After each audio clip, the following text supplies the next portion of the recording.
aunque para nosotros Luis Abinader es el presidente de República Dominicana, para Miguelón, Luis Abinader es... Que Maduro es un chofer. Maduro no sabe de nada. Maduro ni siquiera conoce su propia ideología socialista. Maduro ni siquiera conoce... si se quiere, choque mediático con Ricardo Nieves. ¿Cuántos años no tienen la sede perdiendo dinero el pueblo dominicano? Que todos nosotros tenemos que, después que pagamos la luz en la factura, todos nosotros tenemos que pagarla de nuevo con los impuestos. Hay algo que o un evento más bien, que se va a celebrar en República Dominicana, específicamente en Punta Cana, y es la Cumbre de las Américas.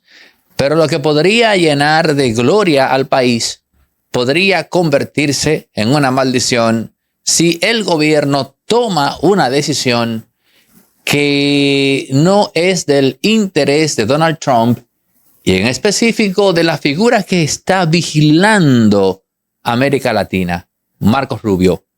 Tengo acá a Fernando Abreu para irnos largo y tendido en este tema.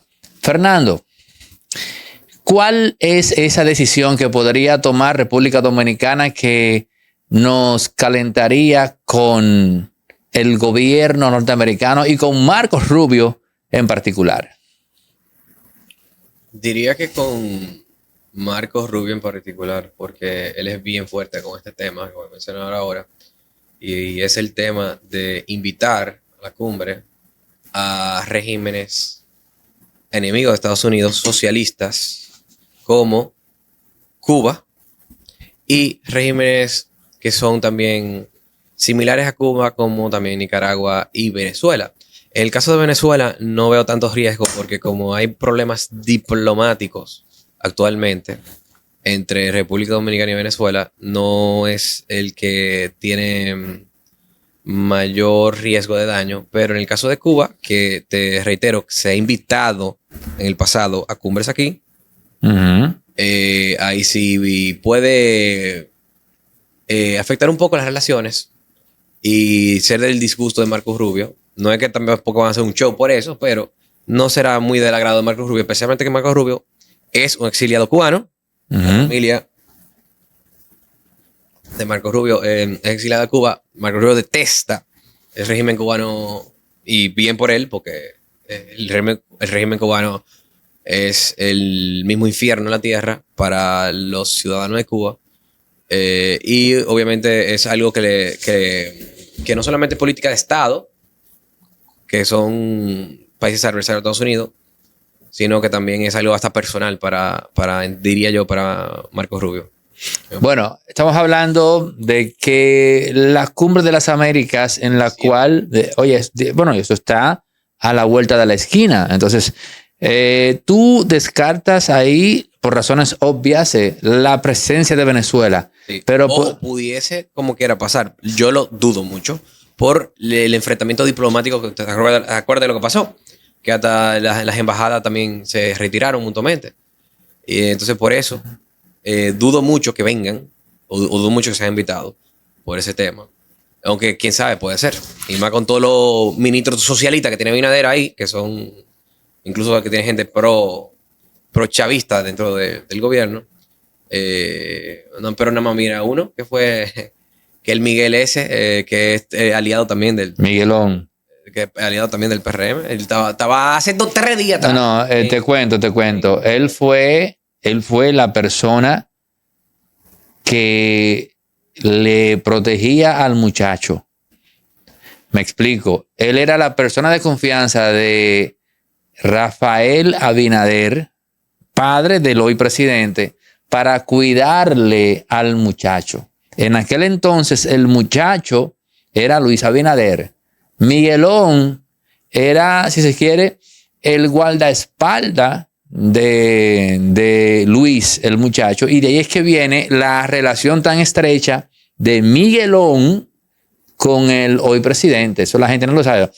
La persona a la que Rafael Abinader le encargaba el muchacho era Miguelón. Ve cogiendo. Bajo esa teoría tuve posible que Miguelón no estaba ya simplemente por una cuestión personal, sino que tal vez podía ser una especie de intermediario informal entre el gobierno socialdemócrata de Abinader y el socialista de Maduro. Entre ambos gobiernos sí. Pero la razón por la cual a Miguelón le daba ni fu ni fa manejarse como se manejaba es porque, aunque para nosotros Luis Abinader es el presidente de República Dominicana, para Miguelón, Luis Abinader es el muchacho. Y nunca dejará de verlo como tal. El muchacho que él le garantizaba a Rafael Abinader que se lo iba a proteger. Vamos a decir las cosas como son. La gente no sabe eso, pero esa relación familiar viene de ahí. Así que, si usted no lo sabía, sépalo. Ahora bien. Increíble como ese personaje, Miguelón, va como si nada a un dictador, cabeza del narcotráfico más grande de aquí de Latinoamérica, del Cartel Los Soles, que gracias a Dios hay una posibilidad de que eliminen, que vamos a hablar ahorita sobre eso. Y alguien que ha encarcelado a tanta gente, ha matado a tanta gente, ha exiliado a tantos millones de venezolanos, han tenido que irse por su culpa. Y él va como si nada. Ese es el problema. ¿Tú sabes de qué? Del adoctrinamiento socialista. Esa gente, cuando están adoctrinada y se vuelven tan socialistas, pierden el norte y la realidad de las cosas. O sea, están dispuestos a juntarse con el mismo demonio en la tierra, con personas que matan como si nada, que no le va a dar un pito, nada le va a darle la vida humana.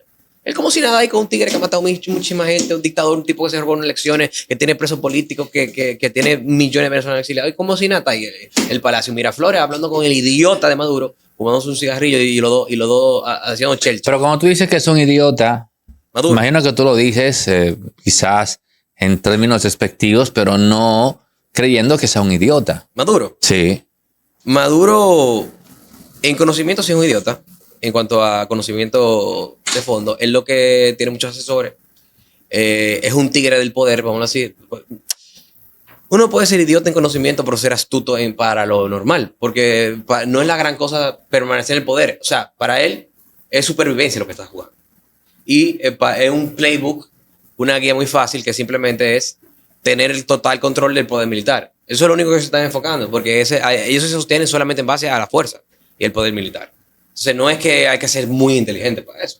Cualquier idiota que tú le des un poder así y se vuelve dictador de un estado, sabe que lo único que tiene que hacer es mantener, hacer estrategia de miedo y de soborno a sus altos mandos militares. Eso no hay que ser ningún genio para... Yo no comparto que Maduro es un chofer. Maduro no sabe de nada. Maduro ni siquiera conoce su propia ideología socialista. Maduro ni siquiera conoce el propio socialismo.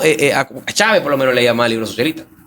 Chávez por lo menos conocía una parte de la doctrina socialista. Maduro nada más está repitiendo frases como papagayo, pero tú le hablas a Maduro de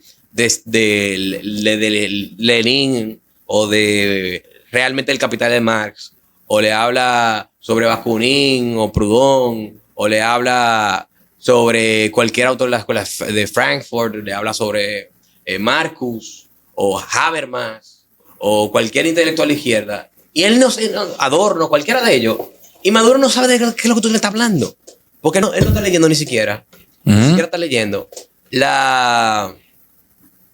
los propios libros de los propios autores del lado de él. Chávez por lo menos manejaba algo, o sea, él es una persona bruta. Él lo que sencillamente está haciendo algo que cualquier persona tiene la suficiente inteligencia, no hay que ser ningún genio, para hacer, que es teniendo los militares y un poder militar, mantenerse en el poder con extorsión, miedo y soborno. Ya, eso no es tan difícil de hacer, no hay que ser un genio. Maduro es un idiota, te lo repito, un bruto, no sabe de nada. Te lo estoy repitiendo 1400, 1500 veces. Diosdado incluso es que más malo todavía. Es, diría que puede ser un poquito más inteligente dentro de su maldad, pero Chávez tenía más conocimiento. De hecho, ojo, Chávez también era un ignorante de eso, carajo, en cuanto a los libros socialistas y en cuanto a, y mucho más a la derecha. ¿No? Ellos no leen ni, se mueren antes de leer un libro de derecha, pero efectivamente, por eso digo de bruto, porque conocimiento tiene cero. Ok, tú no sé si llamarle debate, pero no, si se quiere, choque mediático con Ricardo Nieves. Choque mediático con Ricardo, no sabía Sí. que tenía un choque mediático. Bueno, me refiero a cuando él se dirigió a ti y él hizo críticas constructivas de tu discurso y tú le devolviste el cumplido comentando acerca de las diferencias que ambos podrían tener, pero que igual estás abierto a que se dé una conversación constructiva. Claro, sí. No, eso pasó hace un par de meses, pero lo que él dijo de mí era positivo. Él dijo Sí, que era eso. inteligente, que yo tenía mucho conocimiento, que no compartía toda mi visión. Y yo simplemente le dije gracias, porque no es tan usual, vamos a decir, o no es tan normal una persona que está del otro lado del espectro político, que no piensa como tú, que está en el más lado de... Sí, pero él no es de izquierda, ¿eh? Él no es de izquierda. Yo creo que él mismo él no es de derecha. Eso sí te lo digo. O sea, según lo que yo he visto de él mismo, yo creo que sí él se siente un poco más del otro lado, ideológicamente hablando. Tal vez no progresista, pero creo que sí en la clasificación de la vieja izquierda, o sea, más en los temas económicos. Habría que ver. Yo pensaba que él era Messi. Si tú me dices que él no hacía men, según lo que me habían dicho, según algunos comentarios, pensaba que él era del otro lado. Y él mismo dice que no está de acuerdo, que él no comparte todo y que no es de la ideología de derecha. Él mismo lo dijo. Pero lo que valoro de él es que estando del otro lado, él respeta a uno y respeta el conocimiento que tiene, y eso lo valoro. Hablando de eso, tú sabes que cuando se comentó el tema de Charlie Kirk a nivel crítico, aquí hubo gente que lamentablemente habló de ese proceso humano de entender a quien le arrebató la vida a Charlie Kirk y comprender las motivaciones del atacante, más no de comprender o molestarse de tratar de comprender las ideas expuestas por Charlie Kirk. Pero se habló del tema del discurso de odio, algo que yo desmontaba fácilmente con el siguiente statement. De odio de Charlie Kirk. Vamos a ver. Charlie Kirk, en el proceso de exponer y defender sus ideas, no andaba con un rifle asesinando gente a mansalva. En cambio, la persona que no está dispuesta, o quienes no estén dispuestos a aceptar eso y optan por ultimarlo, abatirlo con un arma, entonces tenemos que comprender a esas personas. A esos hay que comprenderlos. Y a él que simplemente está hablando y exponiendo sus ideas que nos pueden agradar o no, pero la persona opuesta a él no andaba liquidándola con un rifle. Entonces, el odio lo tiene él, no el elemento que simplemente... Y además, otra cosa también que no estamos analizando, Fernando, dentro de esto, es también lo siguiente. Estamos sobre la base del discurso de odio, cercenando la capacidad, la facultad que nos ayudó a ser más humanos. ¿Cuál? Muy simple. No perder el control, no volvernos locos, no odiar, no dejar de soportar a una persona que piensa distinto a mí. Si yo cada vez que una persona piensa distinto a mí voy a asumir que eso es un tema de odio porque está agrediendo mi estado emocional, sencillamente estamos involucionando en términos del dominio de nuestro estado emocional. O sea, en los 90 teníamos esas discusiones, en los 90 yo lo recuerdo, y nos insultábamos y al final no pasaba nada. Cada cual se iba para su casa. Exacto. Y al otro día, en buen dominicano, para que nos comprendan, a hacer coro. A hacer coro, ¿no? Y no ha pasado. Yo no sé quién fue que se inventó eso. O sea, porque aunque sea algo que se le adjudique a una corriente política, a una cabeza primero, se le tuvo que ocurrir. Algo así como, lo tengo. Vamos a llamarle discurso de odio. Bueno, para responderte de dónde salió, de hecho, el concepto de discurso de odio, vino esa conceptualización. La fabricaron diferentes autores de izquierda gradualmente. Cuando te digo gradualmente, me refiero muy gradualmente. Muy gradualmente. O sea, primero, vamos a decir que si nos vamos a Marx y Engels, ya ellos tenían de una forma inconsciente, indirecta, la concepción de odio hacia un grupo en la cual ellos llaman opresores. Si ellos mismos dicen que toda la sociedad hay que verla entre la clasificación de opresor y oprimido y dividir la sociedad en dos, cosa que no es original de Marx, por cierto. Él lo copió eso hasta de los romanos, que decía divide y vencerás. Y también de Maquiavelo. O sea, Marx era un copión de mucha gente. Y él simplemente la formalizó la lucha de clase entre opresor y oprimido. Y ahí comienza la conceptualización, porque te pregunto, si tú dices que hay opresores y hay oprimidos en la sociedad, tú por definición, te lo estoy preguntando, una pregunta retórica, está diciendo que hay gente, hay un grupo que es malo, y eso conlleva a qué tipo de sentimiento a ese grupo. ¿Qué tipo de sentimiento conlleva si tú constantemente le dices opresor a un grupo? Sencillamente por nacer en ese grupo. ¿Qué sentimiento genera eso hacia ese grupo? No, genera resentimiento social. Genera también... ¿Sigue? Y si te compran resentimiento esa social, narrativa, ¿qué más? genera envidia. Exacto, que está muy cercano a... Está muy cercano a el choque. O sea, a tú tener un combustible para propiciar que un grupo se enfrente a otro. Al mismo concepto que estamos hablando, que es odio.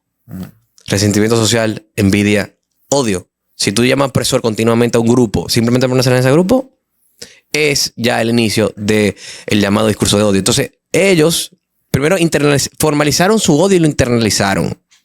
Luego de ahí, vienen muchos autores que tratan de, vamos a decir, popularizar el marxismo y el socialismo, como muchos. Bueno, primero Gramsci y después le diría que muchos de la escuela de Frankfurt. Adorno era muy bueno en eso. Por ejemplo, Adorno se inventó el término de protofascista. O sea, de ahí fue que comenzaron a llamarle fascista a todos los de derecha, cuando era una cosa de izquierda, que fue una estrategia que utilizaron. Ellos vieron, bueno, se demonizó Hitler y Mussolini, que eran sus aliados, ante la sociedad por perder la Segunda Guerra Mundial y por lo que hicieron en el Holocausto, se demonizaron ante el mundo. Y dijeron, no, esta gente que son de izquierda hay que separarla. Ahora tenemos que llamar y tenemos que hacer una estrategia mediática y de propaganda de llamarle derecha para que no nos afecte a nosotros los izquierdistas. ¿Sí? Así que yo pensaba. Y ese mismo grupito en cual en Frankfurt, para ponerlo así en términos de agrupar mucha gente, gradualmente desarrollaron este concepto de discurso de odio hasta luego pasar, las feministas lo tomaron y lo repotencializaron. Simone de Beauvoir, Millet, Judith Butler, luego con la teoría feminista de género y de raza, que incluye Critical Race Theory, donde metieron todo y metieron la interseccionalidad de las luchas, que mezclan todo tipo de lucha de izquierda, de Crenshaw. Ya ahí es que comienzan a utilizar el concepto tal cual de que tal lado tiene un discurso de odio. Entonces, tú que preguntaste o dijiste que tuvo que salir una persona ahí para aportarte, ¿verdad? Más o menos te dice una historia de cómo la izquierda conceptualizó esto y literalmente te ve como un enemigo. Y lo gracioso es que los que realmente tienen odio son ellos, porque lo tienen formalizado y parte del discurso. Sin embargo, el lado correcto, el lado que no tiene odio, ni siquiera acusa al lado que sí tiene odio, que es el lado de la izquierda, de odio. Tú nunca vas a ver un político de derecha, ni un intelectual de derecha, diciendo, tal político izquierdista tiene un discurso de odio. Eso nada más sale en la boca de los izquierdistas. Tú nunca vas a escuchar ni un Laje, ni un Trump, ni un Milei, ni un Abascal, ni un Fernando Abreu diciendo tal político de izquierda hizo un discurso de odio. Esos son conceptos que solamente salen de bocas estúpidas progres. Y lo funny, lo gracioso de todo esto es que quien realmente tiene formalizado el odio en su discurso son ellos. Bueno, porque nosotros no dividimos. Nosotros creemos en el individuo. Ellos dividen la sociedad en colectivos. Nosotros creemos en el individuo, no en colectivos, ni dividimos. Nosotros queremos la prosperidad individual. Ellos quieren la la utilización de la fuerza para metas colectivas. Y lo ven todo en términos colectivos y de grupos. Y demonizan grupo. Y no es casualidad que terminen matando gente, porque ya que le llaman opresor a todo el mundo, ya que dividen entre tantos opresores, desde rico, blanco, hombre, heterosexual, buena salud en vez de gordo, humano en vez de otras especies, etcétera, etcétera. Como están creando tantos grupos enemigos, literalmente se ha convertido en un bombardeo de odio dentro de la izquierda, y terminan odiando tanto a una persona simplemente por sus características. O sea, ellos le ganaron a los nazis.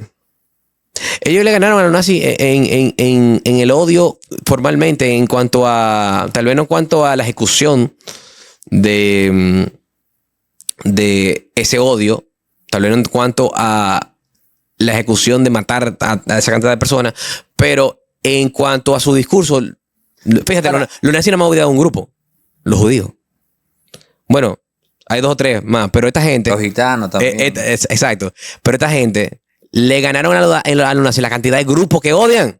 Felicidades, progresistas. Ustedes terminaron odiando hasta más grupos que los propios nazis, que por cierto son de izquierda también, son los hermanos de ustedes nacionales socialistas, que no creen en la propiedad privada y expropiaron todo de facto mediante el Bit die Führer en la Alemania de Hitler.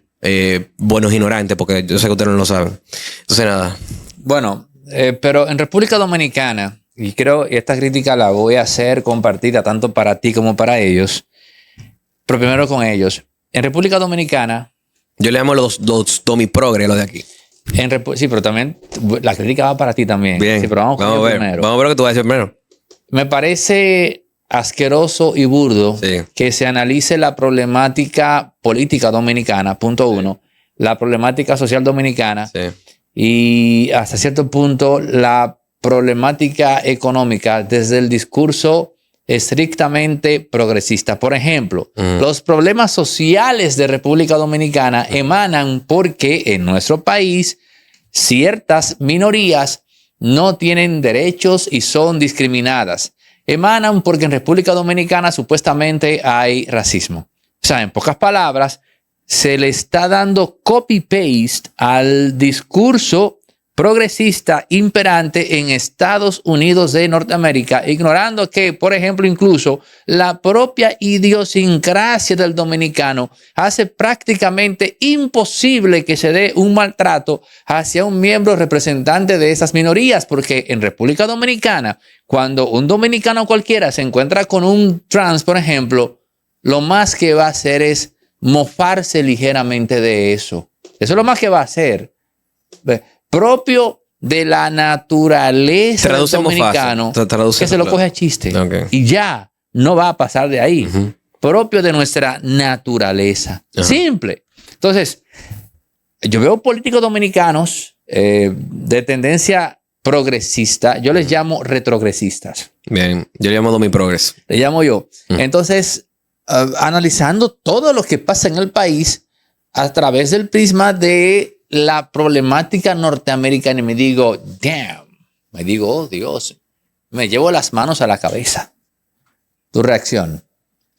Yo estoy de acuerdo contigo, pero no entendí la autocrítica ahí de nosotros. No, pero reacciona a eso y luego vamos contigo. Adelante. Bueno, sí, lo que pasa es que ellos necesitan ese discurso para hacer lo que ellos quieren hacer.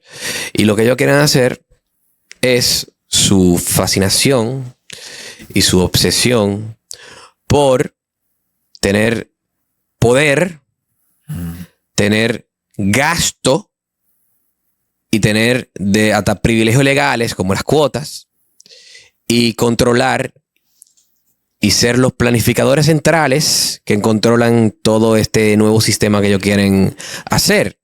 Beneficiarse del discurso de la igualdad, que es lo que ellos hacen. ¿Cómo ellos hacen eso? Bueno, cada agenda de eso genera mucho gasto público, más gasto público que salen todos los impuestos a nosotros. Cada agenda de eso. el feminismo, ahí está el Ministerio de la Mujer, hay más de 120 departamentos de género en la República Dominicana, hay un reguero de políticas feministas como cuotas de género en muchísimas cuestiones, incluyendo en política, incluyendo en administración pública, incluyendo en muchas esferas de la vida de la República Dominicana los impuestos. Lo han impuesto aquí en el país. Nada más con esa agenda, ahí tú le diste un reguero de poder feminista, y tú le diste un reguero de instituciones, le diste un reguero de compañeritos de partido que enchufan ahí, feministas que están haciendo nada ahí, que lo que están haciendo es ideología y adoctrinamiento, o sea, de nuestros impuestos que nosotros estamos financiando, están dando de vaga ya, que deberían de votar a todito, lo único que están haciendo es daño a la sociedad, adoctrinando a dos manos, y le estamos dando más poder, más dinero, privilegios, cuotas, cosas que no tienen, que le estamos quitando derecho a hombres, libertades a hombres, como por ejemplo la cuota, que los hombres tienen la mitad de los puestos políticos prohibidos que pueden aspirar, porque hay que reservar obligatoriamente la mitad a las mujeres, no la libre competencia, no quien se lo gane, sino que la mitad estamos totalmente excluidos. Mientras ellos tienen el 100%, los hombres están totalmente excluidos. En nombre de la igualdad, violando, oye, qué macabérico, en nombre de la igualdad, violando la igualdad ante la ley. Así que son. Y eso nada más es el ejemplo del feminismo, pero yo me voy a cada una de esas agendas que tú mencionaste, inmigración ilegal, tú sabes cuánto aquí ellos ganan con el tema de la inmigración. No solamente me refiero a todos los ONG que están aquí. Por eso que tiene ese discursito, que ahí es que iba. Porque le sacan demasiado provecho y demasiado poder a todo esto. Nada más con todas las ONG de trata de personas que hay aquí. Hay un reguero de puestos de trabajo ahí para todos esos progres que le encanta esto. La más con las instituciones de la ONU que trabajan todos esos progres, todos mis progres que están aquí. Si no, vamos más allá. Y todo el gasto, ¿cuánto de nuestro dinero de educación no se va para el Estado? No se va en términos ilegales. ¿Cuánto de nuestro presupuesto de salud no se va? De la mitad de las parturientas son haitianas en este país, en casi toda la provincia. No sé, ¿cuánto dinero de nuestra salud? No sé. Entonces le ponen más presión de gasto al Estado dominicano. Y luego viene este tigre, Abinader, el presidente. Farmacia Medicar GBC está abierta de lunes a domingo, sigue en pie con su descuento de un 20% y también tiene su app que pueden descargar los amantes de Android y la gente también de Apple. Farmacia Medicar GBC, la de nosotros los dominicanos. Pero tienen los cojones de decirle al dominicano, que te queremos subir impuestos. ¿Para qué? Para financiar toda esta locura que no tiene perdón de Dios. Y no solamente con esos temas, en el tema climático también. Pero aquí se creó hasta un viceministerio de cambio climático, que es una cuestión totalmente ideológica, anticientífica, que no es lo mismo que contaminación. Cambio climático es otra cosa, contaminación es una. Nosotros combatimos la contaminación, pero cambio climático es una cuestión ideológica totalitaria para poder en contra de la libertad humana.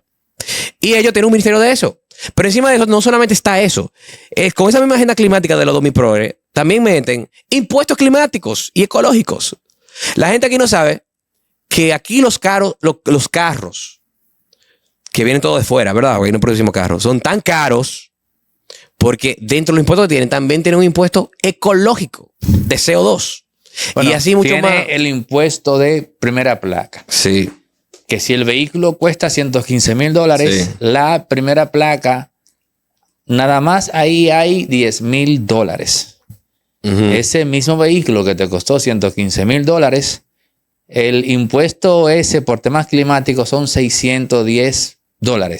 610 tablas. O sea, que aparte del ITEVI, que es el 18, había $10,000 más, que era primera placa, impuesto y $600 más por el bendito CO2. Y ahora también el paquetazo fiscal que viene de los derechos sólidos, que no solamente es lo que se pagaba, que tienen tarifas dependiendo del tamaño de la empresa, sino que ahora lo acaban de pasar en el Congreso y el presidente pronto lo va a promulgar en ley, de que van a aumentar todas las tarifas. Entonces empresas, tanto medianas, pequeñas como grandes, van a pagar cientos de miles de pesos. Una empresa mediana, incluso pequeña, llegando a mediana, va a pagar más de 600,000 de pesos anual de impuestos. Gane o pierda. Nada más por existir. Nada más por ese concepto de derecho sólido, que es un impuesto climático también, por cierto.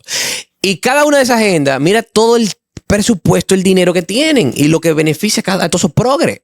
Pero nada más, mira, nada más te mencioné feminismo. Todos los negocios que te mencioné con feminismo Te mencioné migración ilegal. Todos los negocios que te mencioné con migración ilegal. Lo climático. Pero son todas las agendas de ellos. También, hasta del abortismo que nosotros vencimos aquí en la República Dominicana, que no pasó. Pero nada más con el abortismo, ¿cuánto le da Planned Parenthood a Profamilia? ¿Cuántas progres no se benefician de eso? Millones de dólares. Millones de dólares en este país. Entonces, dentro de cada una de esas agendas, ¿por qué tú dices, por qué que vemos que, como tú dices, lo forzan aquí, lo jalan de los moños, un discurso que más se usa afuera, lo traen aquí y comienzan con el discurso de ti, que los oprimides, que sé yo qué, que la minoría, que usan ese discurso que está forzado, que no es parte de la intoxicación dominicana? Poder, control, presupuesto, todo lo que yo te mencioné. Por eso tienen eso. Y en nombre de la igualdad, hacen políticas que son desiguales y en el proceso se enriquecen. Todos esos progres que están enchufados se enriquecen con esos discursos mientras todos nosotros nos empobrecen. Mientras el pueblo dominicano empobrece, los progres se enriquecen. Se ha hablado de traer como parte de... Y Opción Democrática que está metido en todas porque las medidas... Y todos los partidos tradicionales, PRM, PLD y Fuerza del Pueblo. Es un negocio de todos ellos. La mitad de todos esos partidos, voy a decir así, más del 70-80% de todos los partidos tradicionales están llenos de progresistas. Son una minoría la gente que son de centro o un chin conservadora. Una minoría en todos esos partidos. Especialmente arriba en la cúpula. Mira, nada más hay que ver los líderes. Bueno, se ha hablado, y esto a raíz del tema eléctrico, Fernando, y de la crisis que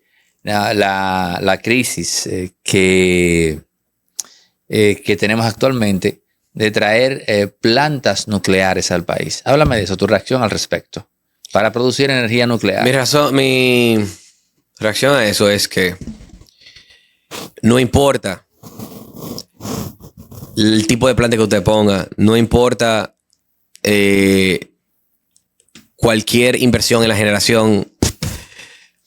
Lo que importa es, Auneudi, y lo que hay que hacer es lo siguiente. Lo que hay que hacer es privatizar a las benditas EDES que nos tienen quebrado el país completo de hace años, con pérdidas millonarias, que a veces incluso nos roba y nos quitan a veces hasta más del 10% del presupuesto nacional solamente para mantenerlas, que son deficitarias, que hay pérdidas enormes, que hay subsidios enormes, simplemente y llanamente porque son públicas. Pierden tanto porque son públicas. Yo te voy a hacer una pregunta, Neody, una pregunta retórica. Adelante. ¿Fuera concebible apagones en un país donde la distribución y ambas la generación, como pasa en muchos países desarrollados, fueran empresas privadas? ¿Tú te lo coincides, un apagón con empresas privadas? La generación aquí la hacen los generadores que son privados, que le venden al Estado. Distribución. Escucha. Sí. Los generadores del sector privado le venden energía. Son mixtas. Dime. Son mixtas, Senador. ¿So qué? Mixtas. Sí, pero vamos por partes. No son privadas totalmente. No, pero vamos por partes. Y hay mucha pública. Pero vamos por partes. Empezamos por Punta Catalina. Pero escucha. Dale. Hay generadores que son estrictamente del sector privado. Sí. Que le venden, venden a las EDES que son públicas y que a su vez distribuyen. Es el problema. Voy por parte. Dentro de las EDES se ha dado un fracaso que ya no es tanto del tema del cobro. Eso se ha ido superando eficientemente. El fracaso de las EDES ha estado en dos cosas. Han fallado las EDES públicas en el mantenimiento de la red, y eso pasa factura. Y también fallaron con el suministro inicial, por ejemplo, de carbón para Punta Catalina, que no se hizo con el suplidor que estaba garantizando calidad. El gobierno cometió el error de sacar de circulación a decenas de suplidores en distintos organismos del Estado, porque supuestamente eran gente del PLD, que ellos sospechaban que estaban involucrados en temas de cogioca. Ese fue un error político que le pasó factura al gobierno. Y lo de Punta Catalina con su carbón no fue la excepción. Ahora, cuando tú tienes establecido esa cadena de fallos, entonces podemos pasar a la parte que tú citas, que es la parte mixta. Adelante. Lo que pasa con lo que tú acabas de decir es que independientemente de que tengan problemas de mantenimiento, y suplidores, la realidad es que tienen pérdidas eléctricas millonarias cada año que superan hasta los 50.000 millones de pesos. Y eso es un tema de ineficiencia, lo cual sería inconcebible en una distribuidora privada que existe en muchos países. Porque aquí los domiprogre creen, no, las distribuidoras eléctricas y las generadoras eléctricas son monopolios naturales y deben ser estatales. Mentira. En todos esos países que yo menciono, no solamente son privadas, sino que hay competencia. Hay más en una misma ciudad. Hay 1, 2, 3, hasta 4 compañías eléctricas que te distribuyen en Neodin. Y es inconcebible en cualquier país de eso que haya un apagón. Cuando hubo un apagón en España, ¿qué pasó? Fue una conmoción, fue un evento apocalíptico para ellos, porque eso no es normal. Y en países europeos hay más de una empresa de distribución eléctrica y son privadas. En muchos países, como en Estados Unidos también, aquí en el Caribe tenemos a Panamá. Panamá, la sede de Panamá ya antes eran públicas y se privatizaron. Éxito total. Éxito total. Pasaron a ser un nido de enchufados y compañeritos que estaban ahí haciendo nada y no, mira cómo es aquí. A privatizarse, a eficientizarte, que por naturaleza se vuelven eficientes, porque tienen que ganar dinero para sobrevivir. Cuando está en manos del Estado, no tiene que ser rentables ni ganar dinero ni ser eficientes para sobrevivir, porque como lo controla el político, no importa que pierda o no pierda, se queda ahí para siempre. ¿Cuántos años, Aneudi, desde el inicio de la historia de la energía aquí en este país, cuántos años no tienen la sede perdiendo dinero el pueblo dominicano, que todos nosotros tenemos que, después que pagamos la luz en la factura, todos nosotros tenemos que pagarla de nuevo con los impuestos? Es de nuestros impuestos que salen y de deuda que sale toda esa factura. Desde toda la vida hemos escuchado que las EDES pierden dinero. Y eso es por la ineficiencia del Estado. ¿Por qué? Porque las empresas públicas no responden al pueblo. Las empresas públicas responden a los políticos, que aunque hagan las cosas mal, se quedan porque tienen el control absoluto de eso y no se quiebran como si fuera en el sector privado. En el sector privado tiene competencia y si tú das un mal servicio, tú quiebras. Es inconcebible un apagón en el sector privado. Esto es un apagón hasta financiero. Es una total locura. Y por eso hay que... ¿Tú te acuerdas cuando Chávez iba a la calle y apuntaban a negocios privados y decía, exprópiese? ¿Te acuerdas de eso? Hay que hacer lo mismo al revés. Todo lo que es público, privatícese. Empresa pública, privatícese. Aquí no puede quedar una empresa pública en este país. Todas se tienen que privatizar. Todas las EDES tienen que estar privatizadas. Quiero conocer tu reacción Sí. en torno a si República Dominicana está capacitada, no tanto a nivel técnico, sino en términos, escucha, idiosincrático, para lidiar manos dominicanas con la gerencia y manejo día a día de una planta de producción de energía nuclear. En cuanto a la nuclear específicamente. Sí. Bueno. ¿Tú entiendes que República Dominicana, en términos idiosincráticos, está ya madura para gerenciar una planta de producción nuclear? Si es privada, sí. Si es pública, no.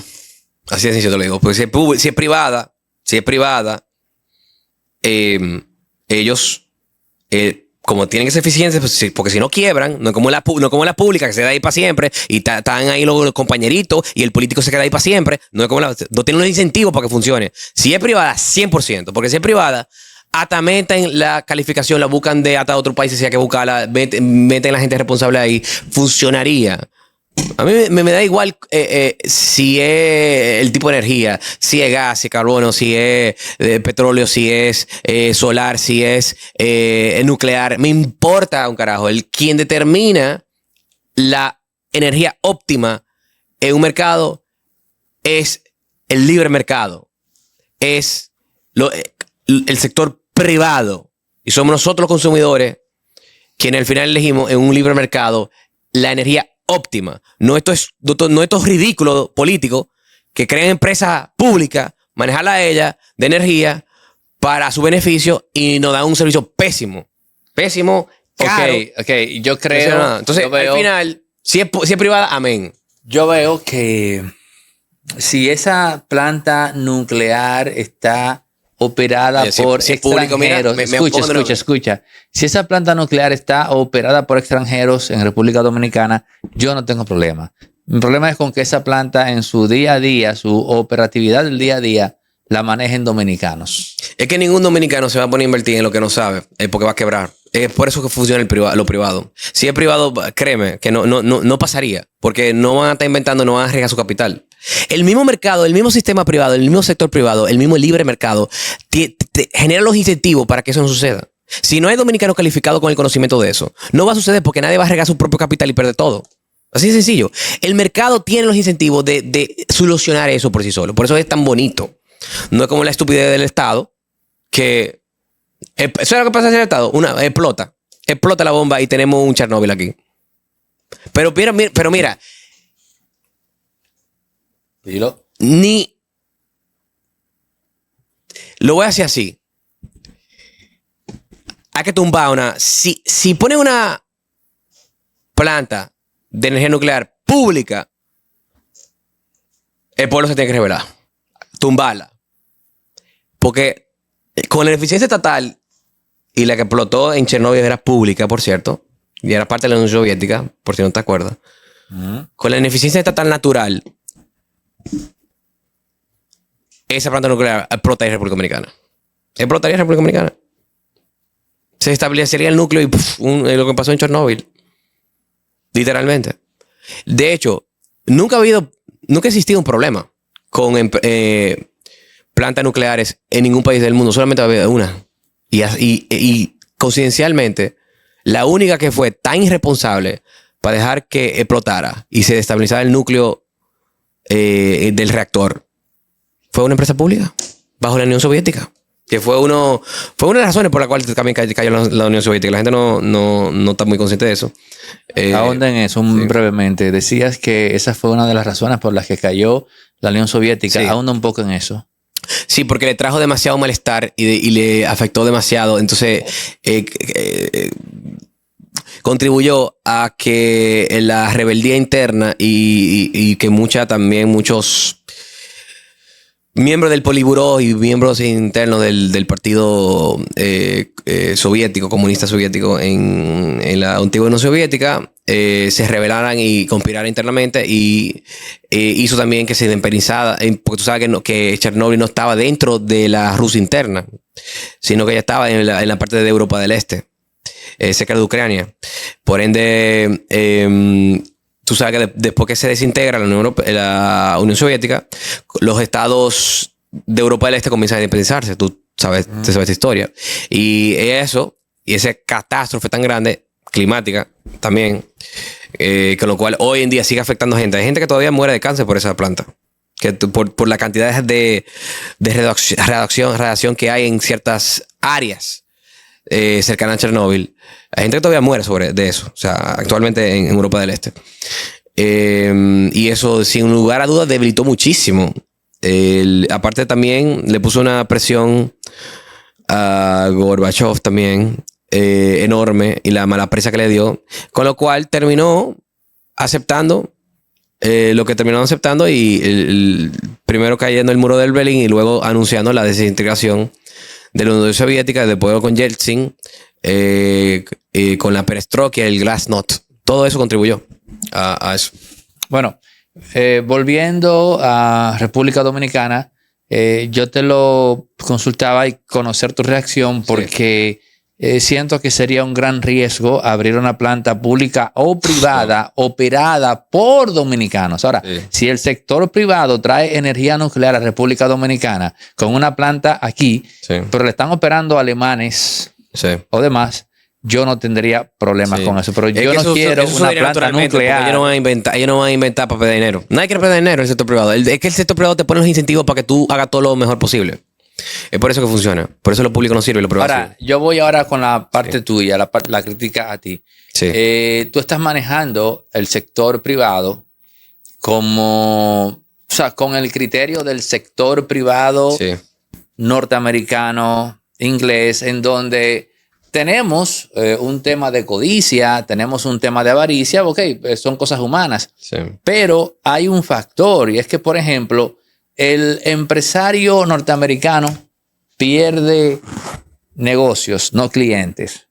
El empresario dominicano se le importa perder clientes, no negocios. O sea, hay una base idiosincrática totalmente distinta, totalmente radical, que hace que sea quizás inoperante un discurso de libre mercado, porque nosotros que no creamos esa cosa llamada libre mercado y que sencillamente nos hemos visto arrastrados a la dinámica mundial del capitalismo, vemos eso como algo muy, vemos como ese tema del juego cero llevado al capitalismo. O sea, en pocas palabras, la idiosincrasia del empresario dominicano no es la misma del empresario anglo-norteamericano que maneja perfectamente los criterios del libre mercado. Bueno, lo que pasa es que la evidencia dice que funciona en cualquier tipo de cultura occidental, incluyendo la nuestra. Aquí, por ejemplo, nunca existió un libre mercado, pero sin embargo, en el año 92 se acercó un poco por un cierto tiempo, hasta que vino Leonel y comenzó a subir el impuesto de nuevo. Cuando Balaguer bajó el impuesto sobre la renta, casi a la mitad, la tasa casi lo redujo a la mitad en el 92. Aquí hubo una explosión de inversión extranjera. Ahí fue que llegaron todas las franquicias. Aquí esto era un campo. Aquí no había ni siquiera ninguna franquicia de fuera. Aquí esto era una selva y era todo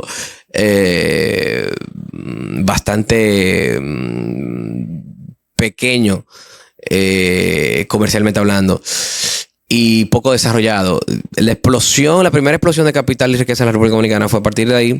La inversión privada solamente en esos años, ojo, que duró poco tiempo, porque vino Leonel y subió el impuesto. Duró muy poco tiempo. En ese poco tiempo, la inversión privada se triplicó. El desempleo se redujo a la mitad. Esto es cuestión de 1 o 2 años, la pobreza se redujo exponencialmente también. De hecho, yo tengo la estadística ahí anotada. Y todos los indicadores socioeconómicos mejoraron increíblemente. Porque es que los incentivos que te da el libre mercado y el capitalismo trascienden lo cultural. Porque es que al final todo el mundo quiere ganar dinero. Y como todo el mundo quiere ganar dinero con dinero, la única forma de tú hacerlo es invirtiendo. Y cuando tú inviertes en negocios, o cuando una persona invierte en un negocio, para operar ese negocio necesita empleados. Y necesita no solamente empleados, sino también una cadena de otros servicios que crea también otros empleados directos. Y al final, esas riquezas realmente se expande y trasciende ese empresario original y crea puestos de trabajo y crea más propiedad a los demás. Y en ese proceso también los salarios suben, porque a mayor inversión hay, más competencia hay por los trabajadores. Y entonces sube la demanda del mercado laboral, suben los salarios naturalmente con toda la competencia que hay, y aparte de los trabajadores y toda la conectividad de la economía, que es como un dominó que se expande en riqueza, porque uno te lleva a la otra y así. Eso es lo bonito del mercado. Aparte de todo eso, también el dominicano común que tenga una idea, un negocio, recibe también capital, dinero, incluso para cualquier emprendimiento propio que tenga, y pueden encontrar un inversionista ángel que le ponga el dinero, él pone la idea, lo trabaja, etcétera, etcétera, y se hace empresario. O sea, se hace un colmadito, lo que sea que quiera poner. Estamos hablando de gente pobre, y eso crea una cantidad de oportunidades que la gente subestima. Solamente que hay que ver países que eran más pobres que nosotros. Hicieron eso y explotaron como cosa loca. O sea, la explosión de riqueza, capital, dinero que hubo en esos países elevó al ciudadano de ese país a un estándar inimaginable hoy en día. Singapur era más pobre que la República Dominicana. Los pobres de Singapur eran más pobres que los pobres de la República Dominicana en ese momento. ¿Pero en qué año? ¿De qué año? Estamos hablando antes de Lee Kuan Yew, estamos hablando de antes de los 90. En los 90 se liberalizó, se hizo esto, redujeron los impuestos de las tasas más bajas del mundo, y la explosión de riqueza fue una cosa de otro mundo. Hoy en día Singapur tú lo ves en una foto y parece parece literalmente una ciudad de otro planeta, de esta que ponen en la película de Hollywood. O sea, Tú ves fotos de edificios allá y dije, pero ¿dónde carajo es eso? Eso parece otra cosa. Dubái también era más pobre que la República Dominicana antes. No importa que tenga petróleo o no petróleo, porque te estoy poniendo ejemplos sin petróleo. Y cuando tenía petróleo, cuando era pobre tenía petróleo. O sea que no tenía que ver con el petróleo, sino con el libre mercado, con el capitalismo.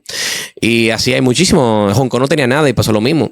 Imagínate, dentro de Hong Kong estaba en un territorio donde cuando Mao Zedong murieron 80 millones de chinos. Dentro de los 80 millones de chinos que murieron de hambre, de la hambruna de Mao, fue Hong Kong. Hong Kong pasó, o sea, tú te pones a pensar, Hong Kong pasó por un sistema comunista donde muchos de sus ciudadanos pasaron una hambruna y se murieron de hambre, literalmente, que incluso terminaron haciendo, hasta comiendo gente, literalmente hablando, o sea, comiendo por otra persona, canibalismo, del nivel de hambruna que había en los años de Mao, a liberalizarse y el capitalismo a mano poder y convertirse en la potencia que es, donde los salarios son altísimos, donde tuve tanta riqueza, tanta inversión y que hoy en día sería imaginable. O sea, un chino del año 70 y 60 mira un chino de Hong Kong hoy en día y nunca se lo hubiese imaginado. Sería impensable. Es como otra dimensión, una película de fantasía para él. Y esa película de fantasía lo creó en la realidad el capitalismo, porque el capitalismo es el sistema de producción más bello de la faz de la tierra, que funciona demasiado bien. Tan bien que, a pesar de que la población humana se multiplicó por 8 al inicio del capitalismo en el 1800, redujo la pobreza humana mundial más del 99% de la tierra siendo pobre a menos de 10% hoy en día. Ok, mira, en eso estamos de acuerdo en cuanto a que no escucha esto, que el capitalismo como sistema generador de riqueza, históricamente hablando, no se ha confeccionado hasta ahora o conceptualizado nada que sea más eficiente en esos términos. Sí. Ahora, y de hecho, todo aquello que ha de criticarse del capitalismo debe ser subsanado dentro del capitalismo, porque hacerlo fuera de es una pérdida de tiempo histórica. Ahora, vamos en esa dirección. ¿Qué aspectos del capitalismo pudieran ser nocivos para el ser humano? Bueno, estamos de acuerdo, porque no quiero ni que piensen ni de lejos que, pues no me interesa, sí, que yo estoy, no, o sea, no, yo sé que tú eres capitalismo. Ahora, sí, ¿qué dentro del capitalismo que el capitalismo genera libertad? Y es libertad, pero en una sociedad libre, la gente toma decisiones buenas y malas. Y algunas personas van a hacer negocios o tipo de negocios que lamentablemente son dañinos para la sociedad. Entonces, sí, pero entonces para eso está, vamos a decir, el límite de la libertad, que es un concepto filosófico en el cual tú puedes hacer lo que tú quieras mientras tú no le generes un daño real y tangible, no merita mi sentimiento, como dicen los progres, real y tangible, calculable, económicamente, verificado en un tribunal, un daño real, no lo que ellos inventan, a otro. Y ese es uno de los límites de la libertad. Es el fundamental. El otro es la teoría de ética de la emergencia, que después lo puedo explicar si tú quieres. Y con ese límite, muchos de esos problemas se subsanan dentro del capitalismo, como tú dices. O sea, por ejemplo, hay muchos ejemplos. Por ejemplo, un límite de eso sería el negocio del aborto. No sería, eso es matar gente. Tú estás dañando totalmente, aniquilando la libertad y el cuerpo de vida de un ser humano. Por ende, el negocio del aborto, como pasa en Estados Unidos con Planned Parenthood, por ejemplo, que Trump ya ha combatido fuertemente sobre eso y le quitó el financiamiento, y también lo hizo ilegal en muchos estados por la decisión de Roe versus Wade, que fueron los jueces que le apuntó. O sea, él tuvo un éxito en ese sentido. Antes de eso, era un negocio rampante.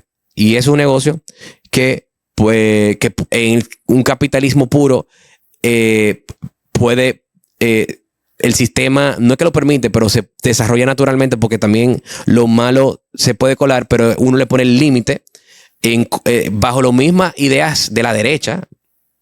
Y el límite es el límite del principio de no agresión y de no crear un daño real intangible al otro.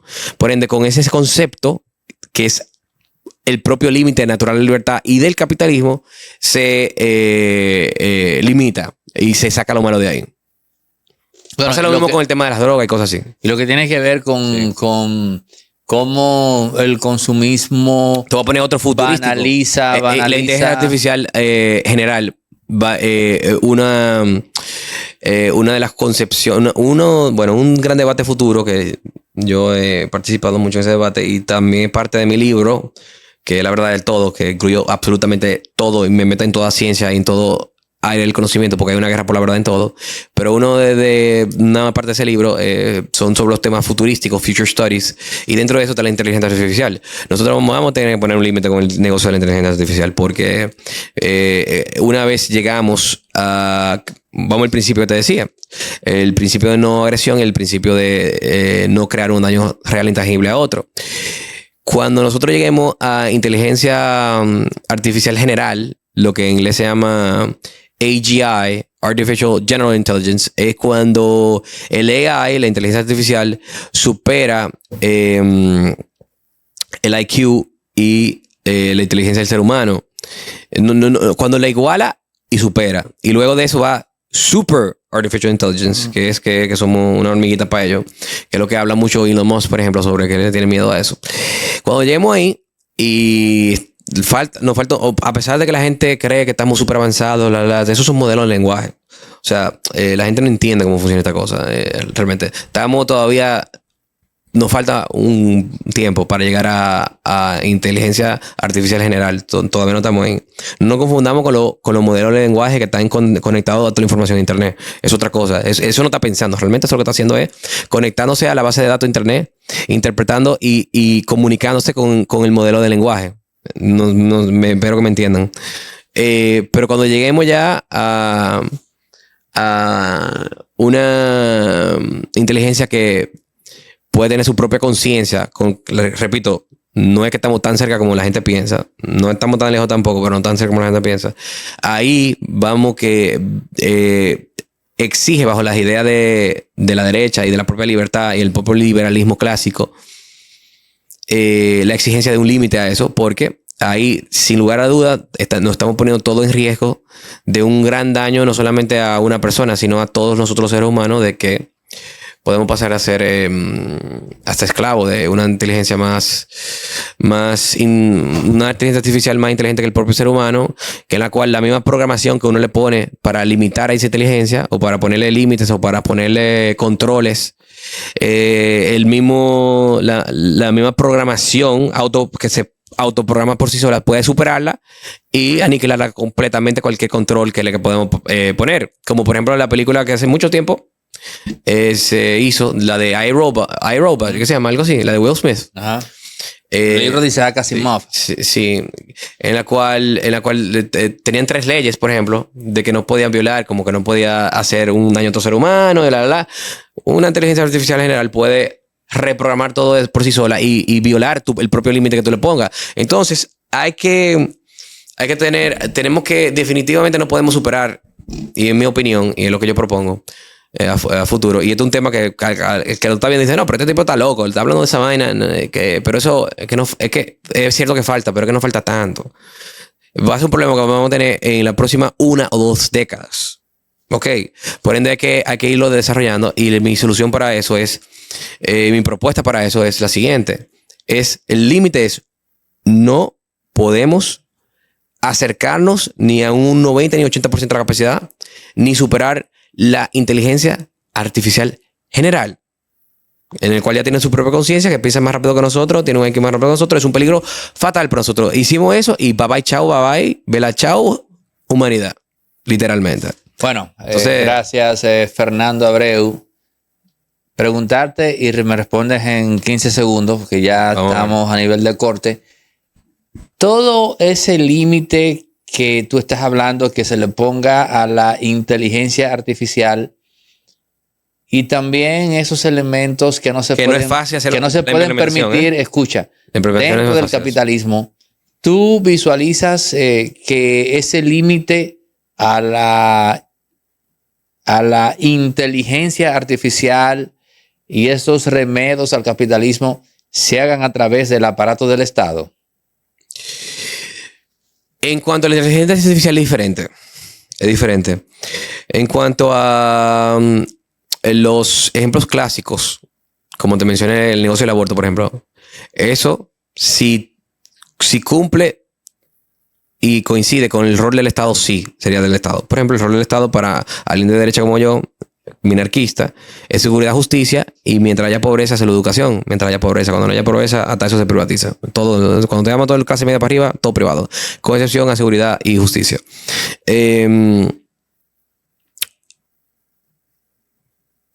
Como el tema de matar a las personas y abortos, eso es una fusión del Estado. O sea, esa puede ser por el Estado. Ahora, en el caso de la inteligencia artificial general a futuro, es que ni siquiera vamos a tener los mecanismos de hacerlo por el Estado. Nosotros ni siquiera podemos predecir cómo lo vamos a poder lograr. O sea, yo te puedo decir, sí, podemos hacerlo por el Estado, pero ni siquiera, ni siquiera es algo previsible que tenemos el conocimiento en la actualidad de que se pueda hacer así. Posiblemente tiene que ser algo muy innovador, que esté por fuera del Estado, con lo cual haya muchos acuerdos entre diversos actores en el propio el sector privado para limitar esos acuerdos de toda la sociedad, para limitar eso. Transversales, mucho más allá que el Estado, porque ni siquiera, el problema es tan complejo y el mecanismo de implementación es tan complejo que yo no creo que el Estado pueda, ni siquiera, ni aunque quiera, vaya, pueda hacerlo. No sé si tú me entiendes. Bueno, trato. Señores, gracias por llegar a la parte final de esta conversación con Fernando Abreu. Los que no se han suscrito, háganlo. Este es el momento para hacerlo. Comparte, da like. ¿Puedo hacer un anuncio rápidamente? Dale. Un anuncio rápidamente. Este jueves y todos los jueves nosotros estaremos dando la batalla cultural en la UAS en homenaje a Charlie Kirk con la misma estrategia de Prove Me Wrong, es decir, demuéstrame que estoy equivocado, en donde nosotros debatimos con todos los progresistas que estén en el campus de la UAS y con todos los de izquierda, abiertamente para generar conciencia de las ideas correctas de la libertad y de la derecha y debatir y así dar la batalla cultural y que la sociedad aprenda de las ideas que realmente funcionan. Entonces le animamos a todo el mundo, tanto de derecha como de izquierda, que todos los jueves y empezando este jueves a las 5:30 de la tarde en el campus de la UAS frente a las ciencias jurídicas, que vayan, participen, que nosotros vamos a estar dando ahí la batalla, vamos a estar debatiendo con el público. Si me quieren debatir en las ideas de la derecha, de lo que se necesita en esta sociedad, simplemente tienen que ponerse a la lista y van a debatir conmigo y vamos a dar la batalla cultural tal cual como lo hacía Charlie, que es algo que yo tengo tiempo planificando, pero que por muchos temas, incluyendo temas de que no las universidades no les gusta eso, no lo había podido hacer, pero ya gracias a Dios el jueves pasado hicimos la primera en la UAS, funcionó muy bien y que fue el día siguiente lo de Charlie y Charlie me motivó su fallecimiento a redoblar la batalla cultural en la República Dominicana, a no tener miedo, a hacer todo lo contrario, a nivel de que estoy haciendo exactamente la misma estrategia y lo que él está haciendo. No solamente la batalla cultural en las redes, sino también en campus universitario. Le vamos a dar con todo por la batalla cultural y en homenaje a Charlie Kirk. Bueno, señores, en pie, hasta el próximo. Señores, recuerden que Resorte Media tiene estudios inmensos con capacidad de 4 a 6 personas, con tomas en movimiento, así que emprendedores, estudiantes, universitarios, empresas, todo aquel que esté ubicando, ¿no?, un setting de estudio para hacer podcast bien ubicado, estratégicamente ubicado en Bellavista, casi llegando a la Núñez de Cáceres. Aquí puede encontrar esos estudios. Figuras como Noel de la Rosa, Eladio Hernández, La Quinta Pata, Anro Rivas, un servidor. Grabamos acá en los estudios de Resorte Media, donde se está gestando la comunidad de influencers o no comentaristas, analistas locales e internacionales. Están saliendo de acá, de estos estudios. Remberto Pichardo, no se me podía quedar, Remberto, el buen amigo Remberto Pichardo, todos grabando acá en los estudios de Resorte Media. En el número que ves en pantalla, ahora mismo puedes escribir y apartar tu cita para que vengas a conocer los estudios y los planes que tenemos de renta y alquiler de espacios desde 30 minutos en adelante, con capacidad para 4 o 6 personas. Tomas en movimiento y laborando desde las 7 hasta las